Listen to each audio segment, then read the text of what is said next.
இவற்றை பற்றி கவலைப்படாதீர்கள். இவை அனைத்தும் நிலையற்றவை.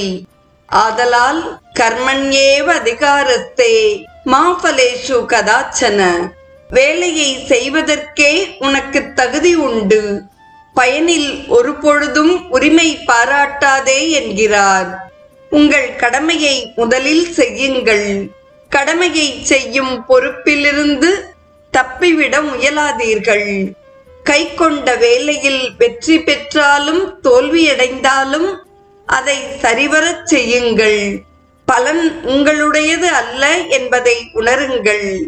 எனவே வெற்றி தோல்வியில் சமபாவத்துடன் இருங்கள். ஏன்? சமத்துவம் யோக உச்சியதே. சமத்துவம்தான் யோகம். இந்த சமத்துவமே சாந்தி மற்றும் இன்பமாகும். எல்லோரும் வேண்டுவது இதுவே. ஆனால் யாரும் இதை பெறுவதாக காணவில்லை. ஏன்? பல்வேறு ஆசைகளின் உறைவிடமாக நீங்கள் விளங்குகிறீர்கள். கடமைக்காக உங்கள் கடமையை செய்ய உங்களால் முடிவதில்லை. எப்பொழுதும் ஏதாவது நோக்கத்துடன் நிற்கிறீர்கள். இந்த உலகத்தில் உள்ள ஏதாவது ஒன்றில் பற்றுக்கொண்டு விளங்குகிறீர்கள்.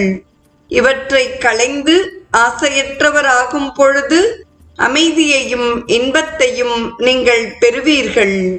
அப்பொழுதுதான் உண்மையான அமைதி எது, உண்மையான இன்பம் எது என்பதை நீங்கள் அறிவீர்கள். வெற்றி, தோல்வி, இன்ப